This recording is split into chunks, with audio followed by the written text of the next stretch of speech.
Okay, so following the release of my first map in Mirror's Edge, a bunch of people have been asking me on how to make their own maps. So I'm going to show you right now. So in the description there should be this file, binaries.zip, and inside it are two folders. These are from Unreal Tournament 3, and they are required to make the Mirror's Edge editor work. Since there is no official editor for Mirror's Edge, we have to sort of steal one from another game, kind of. But anyway, what you need to do is you need to navigate to wherever you've installed the game. So for me, that is in Steam. So that would be Steam Apps Common, and then it should be in Mirror's Edge. And you need to put those two files in the binaries folder. So the next thing you need to do to make it work is you need to make your exe, you need to make a shortcut. So I just copy it and then paste shortcut onto my desktop.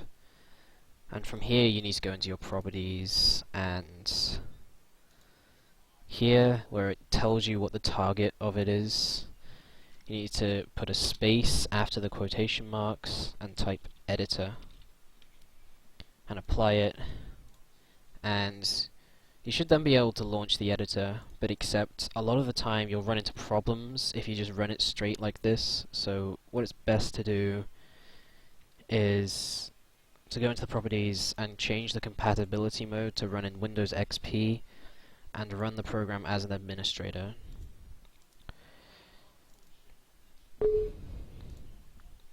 It often takes a little while for the editor to boot up. It was pretty fast that time, but you know. So then here we have the editor. If you just want to look at maps which are already like pre-built, then you can close this generic window. But for making maps, you kind of want to have it to open, because this is how you're going to import a lot of props and add a lot of textures and things like that. So in here we have 4 screens. This is sort of like a screen where you can like navigate around the bottom left. This is the screen that I use the most in the editor. These are front, side, and top views. So it's actually quite nice and easy to navigate around in your map when you're making it. So to make a new map, we simply go File, New, and additive and subtractive are the two different types. Usually for Mirror's Edge it's better to go with additive, but so I'll explain what they are. So subtractive is like you start with a canvas, sort of like a massive block of marble, and you have to chisel your map out of the marble. And additive means that you start with nothing and you have to add like all of the blocks and everything on top of it to make your map. I prefer additive for Mirror's Edge, it's just how I am, so that's fine. So we'll click on OK for that. And then you're presented with this. So that, as you can see on the bottom left screen, there is literally nothing here at all. Up here, by the way, there are several options, so you can look at wireframe options and things like that. But usually it's best to work unlit. So you see there are these cubes up here. It's best to work unlit so that you can really see what you're doing until you add light sources to your map. So this here is what we call a brush.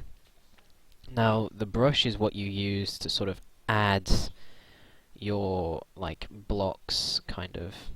And you can move it around using these 3 things here, or if you want, then if you hold Control, then often it will let you move it around just like freely, but that's generally not very good.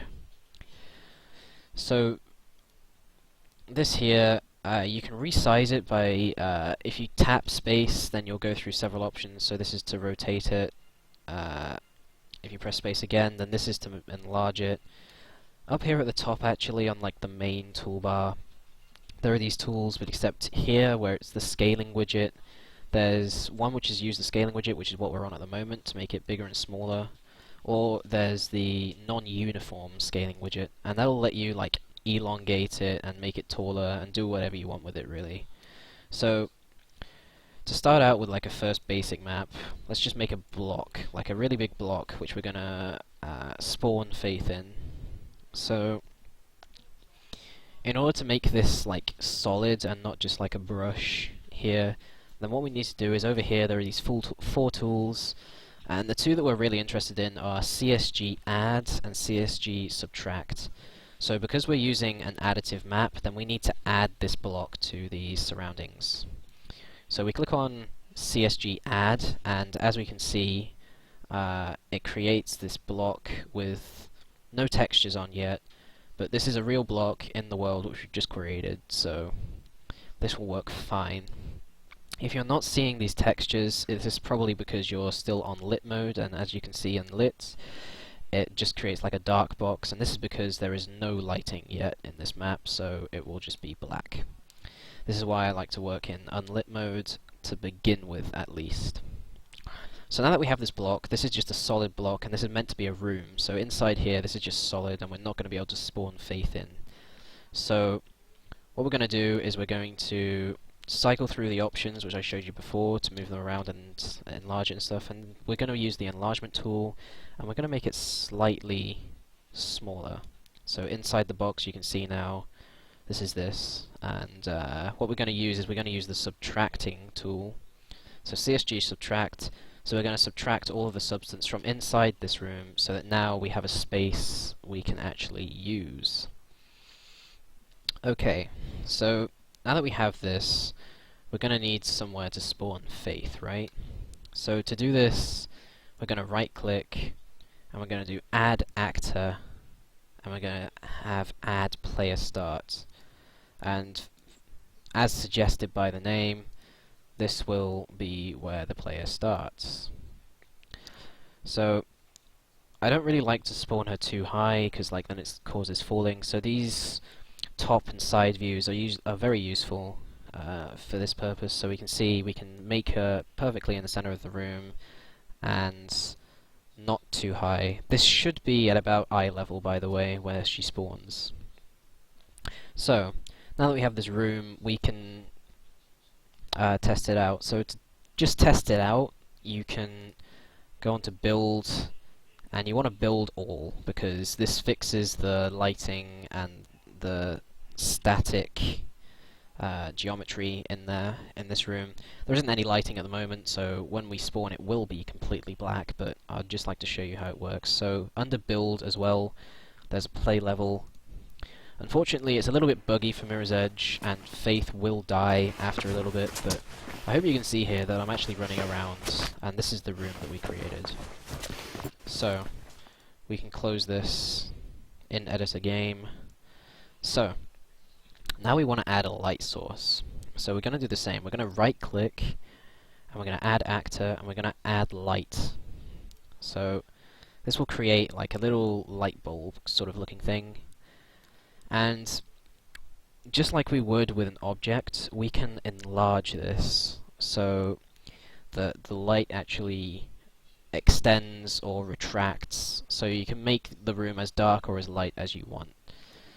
So we're going to cycle through the tools again until we get to the enlarge option, and I'm going to switch to lit mode now that we have a light bulb in here, and as you can see it's a lot brighter than outside here where there is no light, but we can make it brighter or darker depending on how we want by just enlarging it. I'm going to make it quite bright like this so that we can actually see what's going on in our room. So great, we made a room. So how do we make it look pretty? Now this is where we need the generic window that we just got out of the way at the beginning of the video. So this generic window is what allows you to scan through files and look for textures, etc., etc. So in here there are a few default ones, but not many. Like, you know, there's not a lot.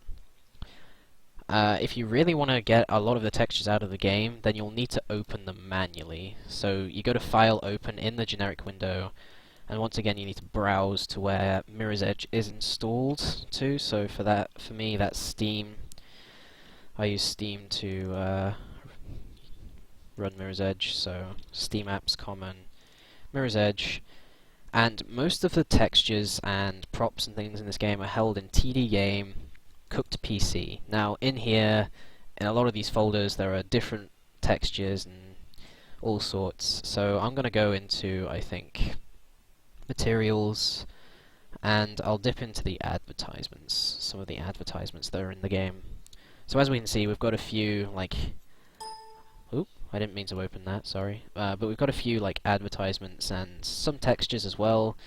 Some of the, like, a lot of these things are actually in the game, and they've just been left there by the developers for if we mappers want to use them. I keep on right-clicking for no reason, sorry about that. But yeah, in this file there are a lot, so in order to actually apply this to something, all we have to do is, so we click a surface that we want to add a texture to, we select the texture and we click it, and as we can see, that texture has now been added. It does look a little bit weird though, so what we're going to do in order to make it sort of fit the wall, if you like, rather than being tiled, is we're going to, whilst it's still selected, if we go into, where is it? I think it's alignment, and then we click on fit, then this will fit it to the wall. I didn't really choose a very good example for this because it's cut off by default. This isn't like, this is what the texture actually looks like in full. I mean, it just looks like crappy, I think. So I'm going to select a different texture. I think this is good. So as you can see, this just fits in nicely when we've clicked on the fit button. So I'm going to have this as one area of the room, and I'm going to use some different textures for the other walls and for the floor and for the ceiling. So I'm going to go to Open once again, and I'm going to select a different texture. So if we go into, let's see, I think if we go into Interiors and then we choose some office textures. So in here we've got some frosted glass and things, so I think I'll use frosted glass for the other walls. And for the floor, if I use, let's see, let's use M1 office carpet, and for the ceiling, I think that I will use this green texture here. So as we can see, we've now got some textures on the walls. In fact, actually no, this frosted glass was a bad idea because you're going to be able to see through and see that there's no skybox or anything, and it will look super weird. So I'm going to change that because it's not completely opaque.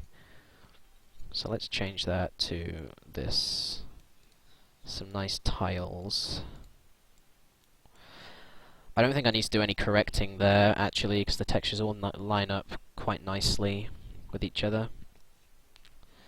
So yeah, that looks good so far. So let's say you want to now add some props. It's basically exactly the same thing. You need to use this generic window, and you need to navigate to one of the files, and in here there are some props. If you notice, props tend to have a blue outline, whereas a lot of the textures tend to have green outlines. That might help you, but let's see. If I make some stairs, let's say, so we left click on the stairs, and then in our room here we need to right click, add actor, and it should come up here in the actors menu. So as we can see, we've just spawned some stairs, and this can be manipulated in exactly the same way with the same tools as we've been using for the brush, and we can make this sort of where we want it completely. Okay, so if I, for instance, let's see, we can make it against the wall here so that Faith can climb up it or something. You can also make it bigger and smaller and stretch it however you like. It's not really too difficult. A thing to note actually is to change the brush, which is like around here, to something else. Let's say along the left here there are different options like cones. There's even stairs here. So if I spawn some stairs, like this curved staircase here, it will spawn another brush, which you'll need to select, which can be quite a pain actually, like selecting the frame of it. But we then simply need to move it up to where we want it to be, and once again we need to click the add button, and this will add the stairs with default textures. And once again we can just click on the surfaces that we want to texture, select a texture, and we can texture everything like this. Something to note actually is that if you hold control whilst you're selecting them, you can select multiple sides at once and texture them all at once, so that might save you a little bit of time. I've lost where I put the spawn for Faith. I think I put it in the stairs by accident, so I'm going to need to move that somewhere. I think I'll have her just over here in the corner. So now that we've made a basic room, we've put some props in and it's lit, we need to build it in order to preserve the lighting and the geometry, so we're going to click on Build All, and close that, and then we can try it out. And we go down to Build once again and Play Level. And as we can see, it's correctly lit, everything works properly.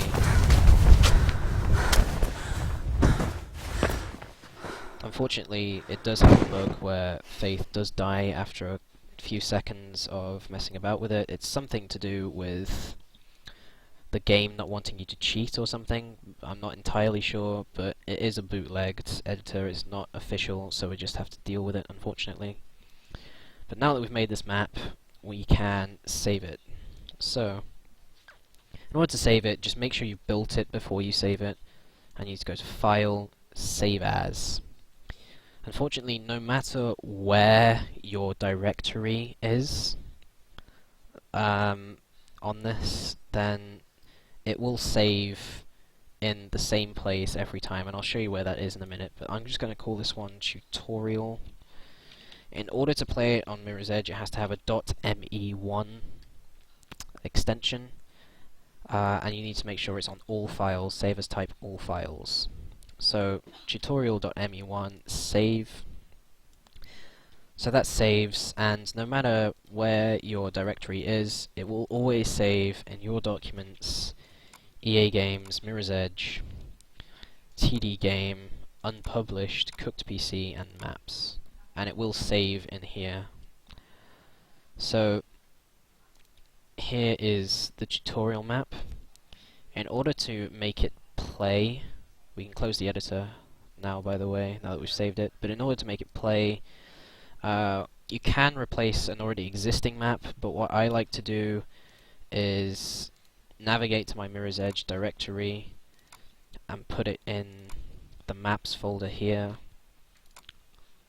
And in order to preserve the name of it, you can paste it here, and then under your documents folder, you can go into the bindings tdinput.ini, and in here you can add your own bindings. So for your the command you need to use is start followed by the name of your map, and let's put this under B. So currently I'm binding tutorial.me1. You don't need to put the .me1, but this will start the tutorial level that we just made in the game.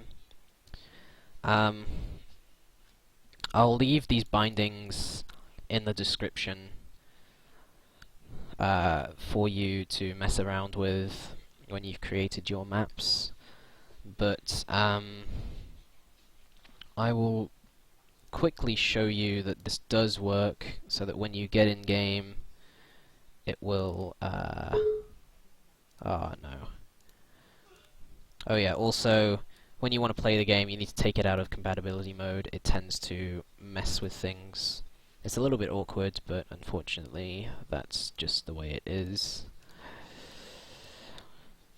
So, when we launch Mirror's Edge, let me just change to my scene for Mirror's Edge. Okay. It doesn't really matter where you launch into the game into, but you just simply need to get control of Faith somewhere. So once you have control of Faith, you can press the button we bound it to, which I believe was B. And here we go. We are in our map. Faith won't die this time, but yeah, so there we go. I've shown you how to make a basic level in the Mirror's Edge editor, and I hope this helps you guys begin to learn how to make these maps for Mirror's Edge, because really there's not much custom content out there for the time being. So it would be really nice if some of you guys could start to make some maps. If you do make any maps, please let me know, like send me a YouTube message or something with a download for it. But thanks for watching. I really do hope this helps.